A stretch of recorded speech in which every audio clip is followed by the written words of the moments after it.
할렐루야. 오늘 금요철에 오신 성도님들 예수님의 이름으로 축복드립니다. 오늘 하나님께서 큰 은혜를 베풀어 주실 줄 믿습니다. 출애굽기 시작하겠습니다. 출애굽기 1장. 이 출애굽기는요, 헬라어로는 익스호더스라 그래요. 익스호더스는 무슨 뜻이냐면 길 밖으로라는 뜻입니다. 그리고 길이 없는 곳, 길 막힌 곳 이런 뜻으로 쓰이는데요. 우리는 살면서 우리 인생이 이렇게 길이 꽉 막혀 있는 이런 한계 상황을 많이 경험하게 됩니다. 그럴 때 이 사람들은 어떤 극단적인 이런 선택들도 하게 되죠. 그런데 하나님께서는 한계 가운데 이렇게 꽉 막혀 있을 때도 새로운 길을 내시는 하나님이십니다. 우리는 그래서 그 하나님만 믿고 의지해야 합니다. 이 출애굽기는 바로 하나님께서 애굽을 나오게 하시는 거예요. 그럼 우리는 지금 오늘 내가 갇혀있는 애굽은 어디이고 하나님께서 나를 향하신 목적이 무엇인지를 깨닫는 시간 되기를 원합니다. 이 출애굽기는 하나님께서 아브라함에게 약속하신 말씀을 실질적으로 이루어 주시는 그런 내용을 담고 있어요. 1장 1절. 야곱과 함께 각각 자기 가족을 데리고 애굽에 이른 이스라엘 아들들의 이름은 이러하니. 우리나라 성경이 처음 들어오게 된 것은 중국을 통해서 이렇게 들어왔어요. 성경이 중국에서 이제 한자로 애굽을 빠져나온 기록이다 그렇게 해서 출애굽기라고 썼습니다. 그런데 원래 제목은 출애굽기가 아니에요. 히브리어 책의 제목은요, 첫 문장의 첫 단어가 제목입니다. 그래갖고 히브리 원문에 보면은요, 하반절에 뭐라 그러죠? 이름은 이러하니라고 써있죠. 히브리 원문에는 이름은 이러하니로 시작합니다. 그래서 이 제목은 무엇이냐? 이름들입니다. 너무 이렇게 생소하죠? 이름들인데요. 무슨 이름들인지 한번 살펴볼까요? 2절. 루벤, 시몬, 레위와 유다, 이사갈, 스불론과 베냐민과 단과 납달리와 갓과 아세리요. 야곱의 허리에서 나온 사람이 모두 70이요. 요셉은 애굽에 있었더라. 이들이 지금 누구죠? 야곱의 아들들이죠. 12명의 아들들에 대해서 나왔는데요. 히브리 민족들은요, 이름을 굉장히 중요하게 생각하죠. 이름은 그 사람의 근원과 소속과 정체성을 나타내고 있어요. 부족하고 이 부끄러운 12명의 아들들을 하나님께서 고센이란 땅에서 어떻게 만드시죠? 12지파가 되게 하시죠. 이스라엘이라는 민족을 만드시고 12지파, 이렇게 보잘것없는 사람들의 이름을 가치 있게 만들어 주시죠. 출애굽기는요, 이름이 너무 중요해요. 그래갖고 여기 보면은 이제 이 1장에 보면은요, 우리가 지금 이름을 봤죠. 그런데 이름이 나오지 않는 사람들이 있어요. 출애굽기를 통해 어떤 사람의 이름들이 나오는지를 좀 살펴보면서 1장부터 40장까지 보시면은요, 출애굽기를 더 잘 이해하실 거라고 믿고요. 하나님께서 우리를 부르셨잖아요. 근데 우리가 나의 이름을 이렇게 세상에 내는 것이 아니라 하나님 나라에 내가 얼마나 가치 있는 사람인가 있죠. 이것들이 가장 중요하다는 거죠. 그래서 우리가 세상에 이름을 낼 것이 아니라 하나님의 나라에 가치 있는 이름으로 살아야 되는 거죠. 근데 이 이름에 대해서 좀 알아보려면 역대상 4장 9절에서 10절을 한번 보겠습니다. 이 야베스에 대한 거죠. 이 야베스는 유다 지파 사람이에요. 야베스는 그의 형제보다 귀중한 자라. 그의 어머니가 이름하여 이르되 야베스라 하였으니 이는 내가 수고로이 낳았다 함이었더라. 이게 뭐냐면 야베스는 유다 지파 사람으로 그의 이름의 뜻을 보면 고생을 만들다, 슬프게 하다, 통 자체라는 이름의 뜻을 갖고 있어요. 그런데 우리가 자녀를 낳아봐서 알잖아요. 자녀의 이름을 이렇게 좋지 않게 한다는 거는 말이 안 되잖아요. 그렇죠? 그러니까 이 야베스는 태어날 때부터 이름 그대로 비참한 삶을 살았던 거예요. 그런데도 불구하고 좌절하거나 원망하지 않고 하나님께 간절히 기도함으로 어떻게 되었냐면 10절. 야베스가 이스라엘 하나님께 아뢰어 이르되 주께서 내게 복을 주시려거든 나의 지역을 넓히시고 주의 손으로 나를 도우사 나로 환난을 벗어나 내게 근심이 없게 하옵소서 하였더니 하나님이 그가 구하는 것을 허락하셨더라.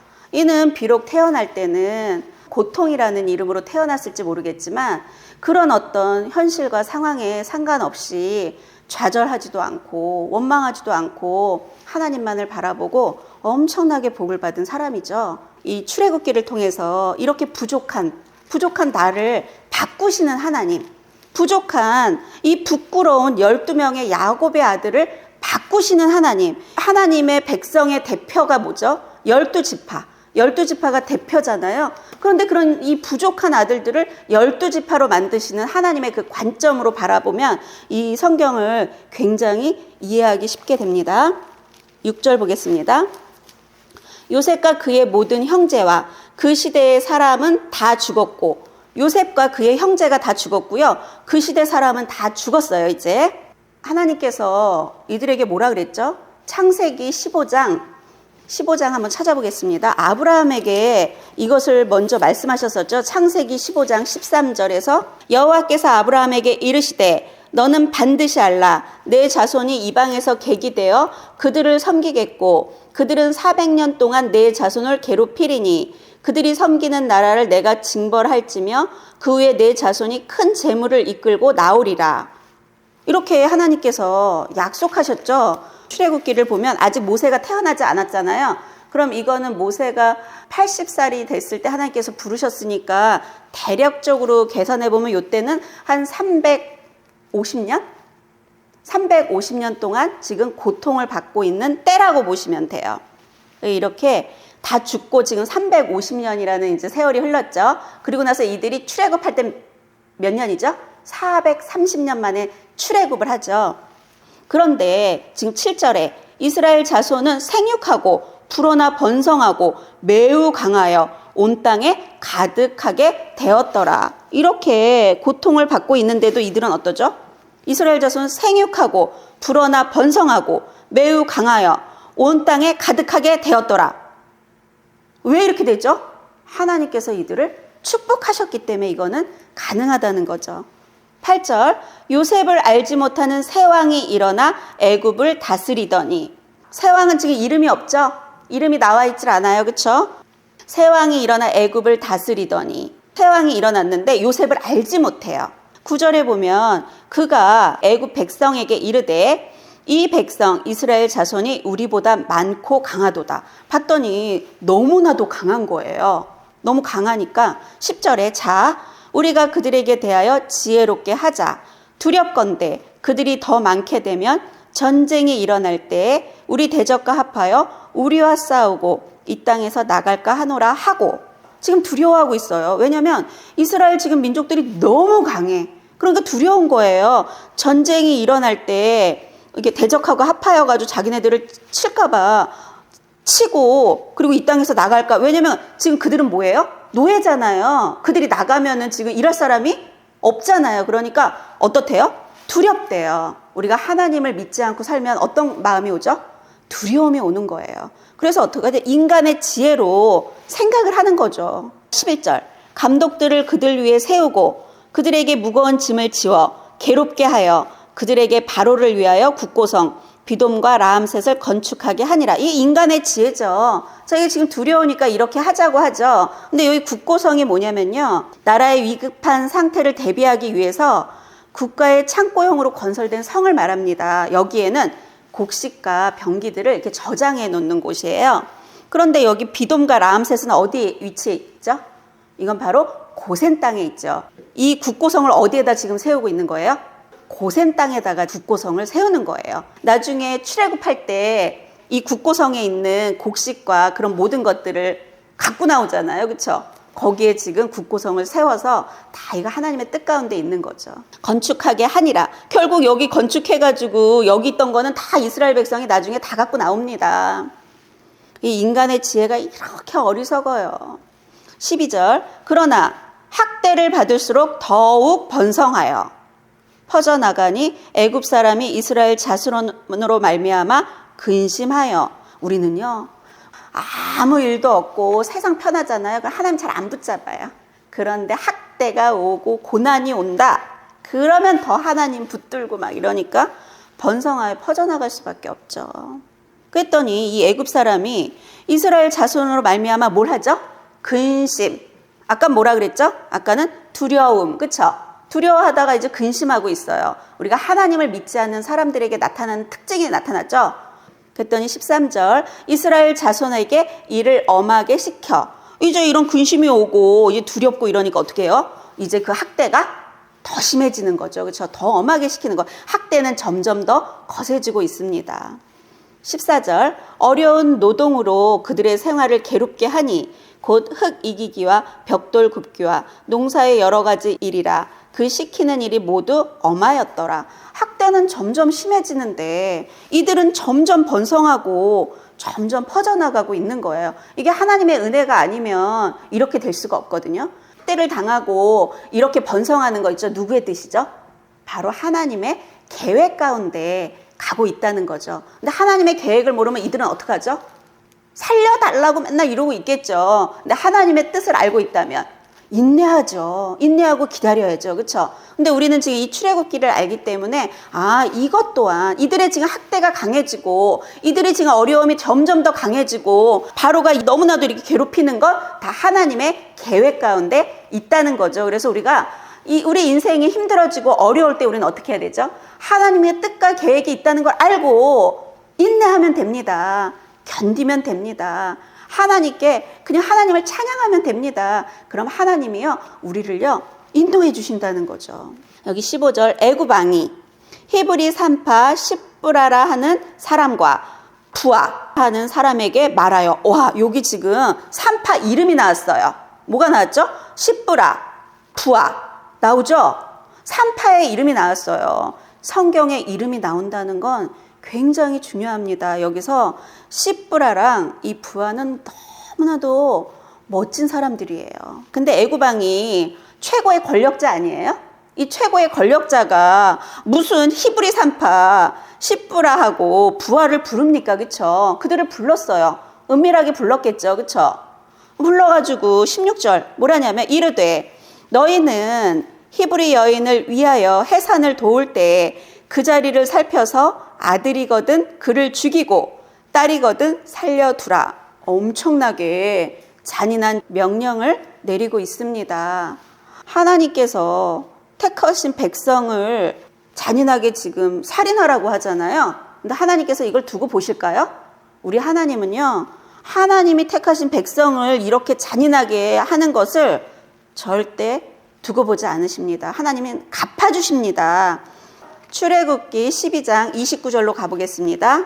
밤중에 여호와께서 애굽 땅에서 모든 처음 난 것 곧 왕위에 앉은 바로의 장자로부터 옥에 갇힌 사람의 장자까지와 가축의 처음 난 것을 다 치심해. 어때요? 하나님께서 철저하게 갚아주고 계시죠. 애굽 바로 왕의 장자, 옥에 갇힌 사람의 장자, 가축의 처음 난 것 다 하나님께서 다 치시죠. 하나님은요 우리가 당하는 힘겹고 이 억울한 일들 있잖아요. 반드시 갚아주는 하나님이십니다. 내가 그 하나님을 신뢰할 때 하나님은요 뭐라고 말씀하시냐면요. 로마서 12장 19절 보겠습니다. 내 사랑하는 자들아 너희가 친히 원수를 갚지 말고 하나님의 진노하심에 맡기라. 기록되었을 때 원수 갚는 것이 내게 있으니 내가 갚으리라고 주께서 말씀하시니라. 하나님께서 뭐라 그래요? 원수 갚는 거 하나님께서 갚아주시겠대요. 그죠? 약속하셨잖아요. 그렇죠? 하나님의 진노하심에 맡기라 그러잖아요. 그래서 우리는요 원수 갚지 말고 하나님 진노하심에 맡기면요 하나님께서 다 갚아주신다는 거죠. 그 하나님을 신뢰하시기를 예수님의 이름으로 축복드립니다. 17절 그러나 너무 중요하죠. 애굽 왕이 이렇게 말을 했어. 그런데 이걸 지키지 않으면 어떻게 될까요? 어떻게 될까요? 나의 목숨뿐만이 아니라 가족의 목숨까지도 위태롭죠. 왜냐하면 이 애굽 왕은 굉장히 잔인한 왕이었거든요.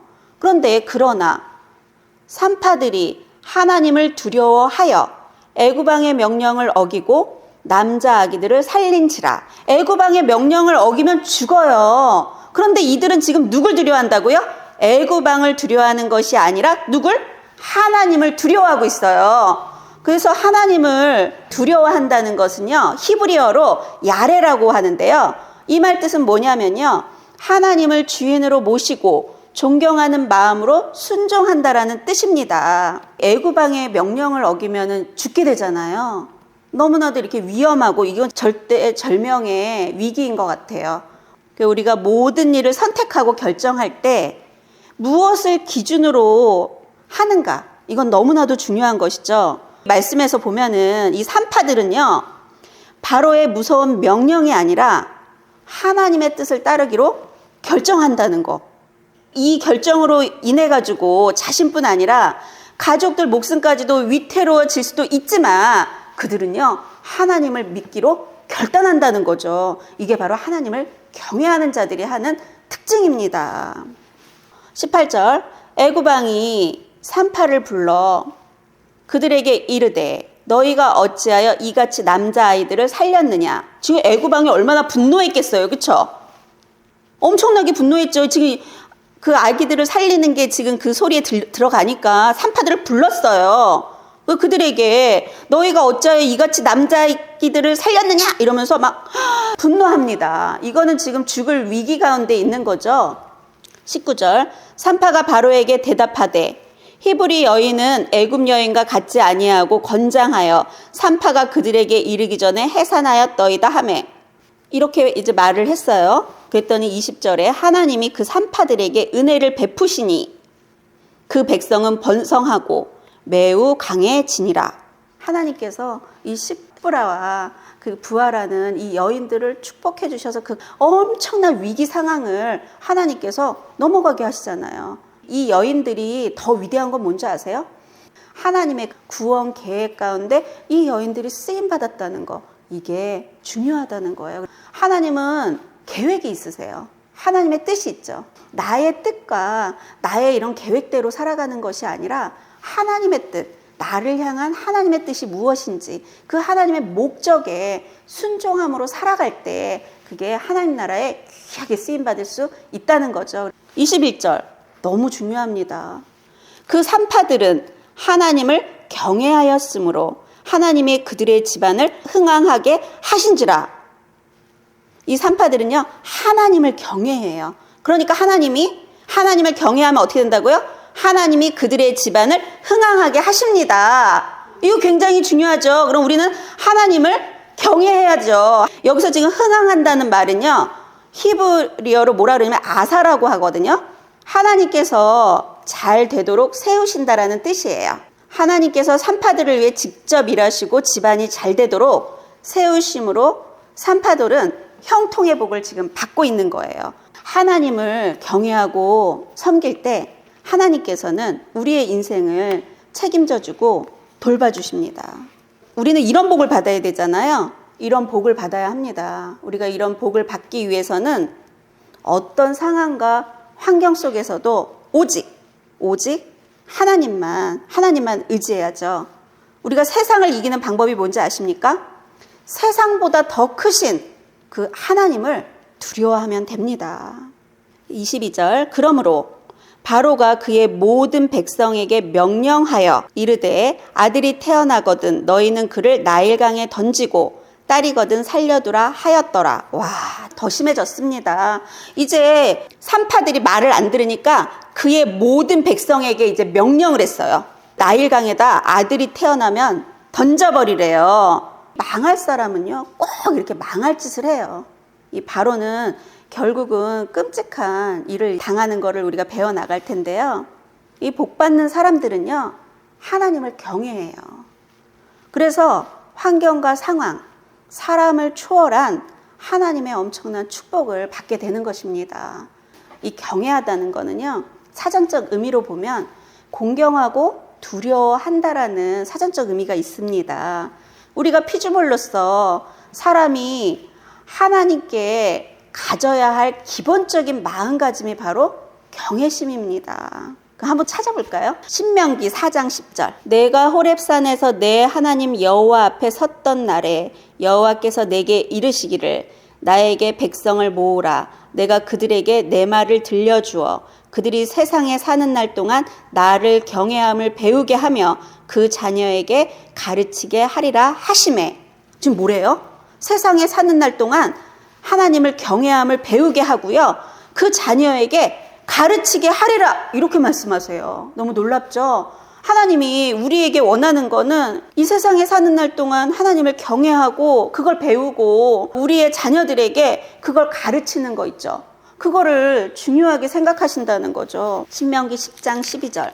이스라엘아, 내 하나님 여호와께서 내게 요구하는 것이 무엇이냐? 곧 내 하나님 여호와를 경외하여 그의 모든 도를 행하고 그를 사랑하며 마음을 다하고 뜻을 다하여 내 하나님 여호와를 섬기고 내가 오늘 내 행복을 위하여 내게 명령하는 여호와의 명령과 규례를 지킬 것이 아니냐. 하나님께서 우리에게 이런 하나님의 명령과 규례를 지키게 하는 이유가 뭐래요? 여기 13절에 우리의 행복을 위하여래요. 우리를 위해서, 우리가 행복하게 살게 하기 위해서 하나님의 명령과 규례를 지키게 하시는 거예요. 하나님 말씀에 순종하고 경외하는 것을 배워나가야 합니다.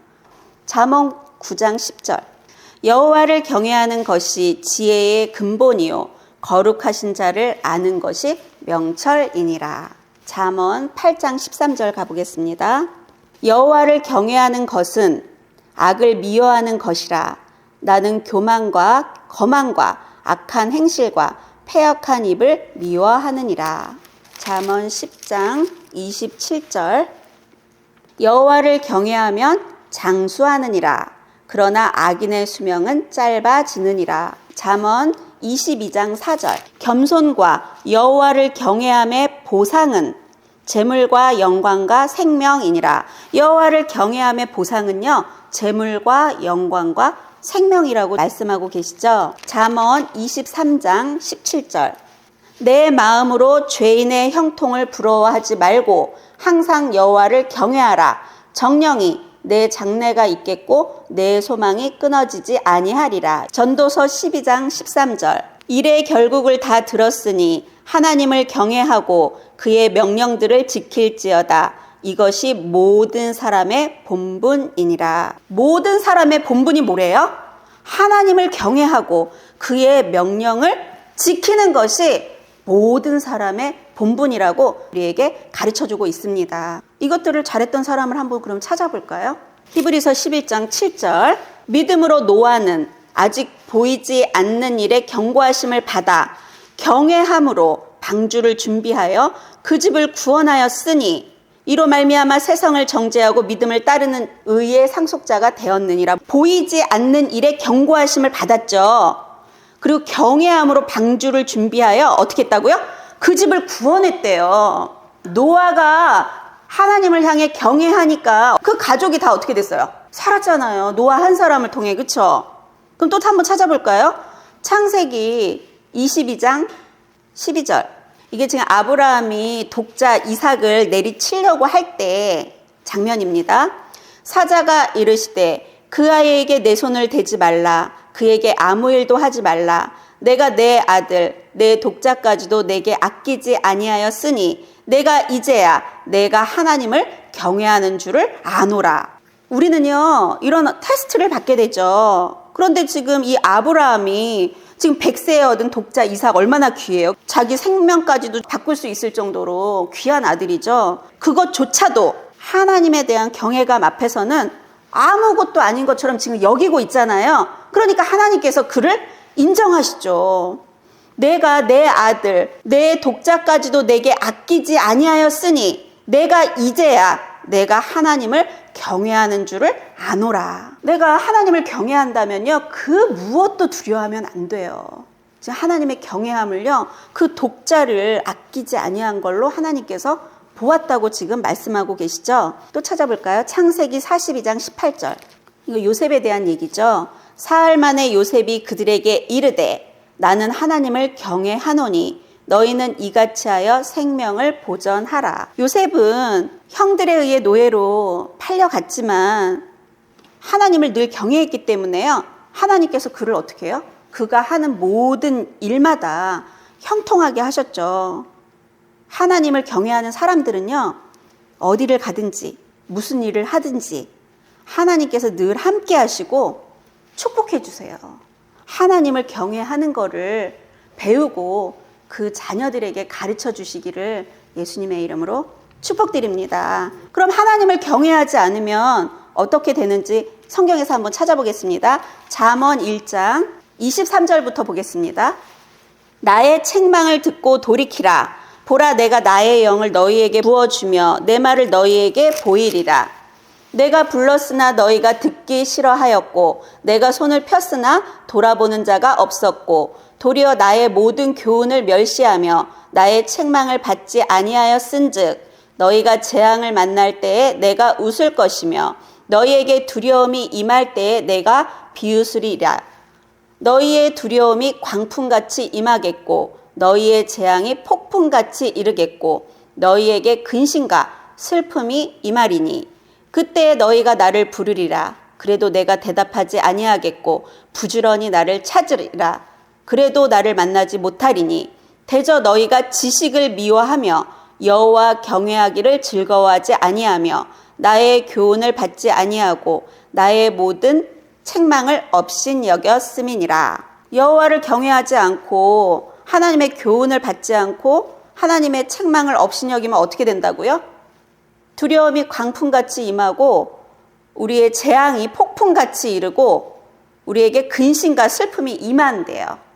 이 성경 말씀이 여호와를 경외하지 않으면 어떻게 되는지 정확하게 말씀하고 계시죠. 그런데 아까 바로가 어땠어요? 두려움이 왔고 근심했다 그러잖아요. 그렇죠?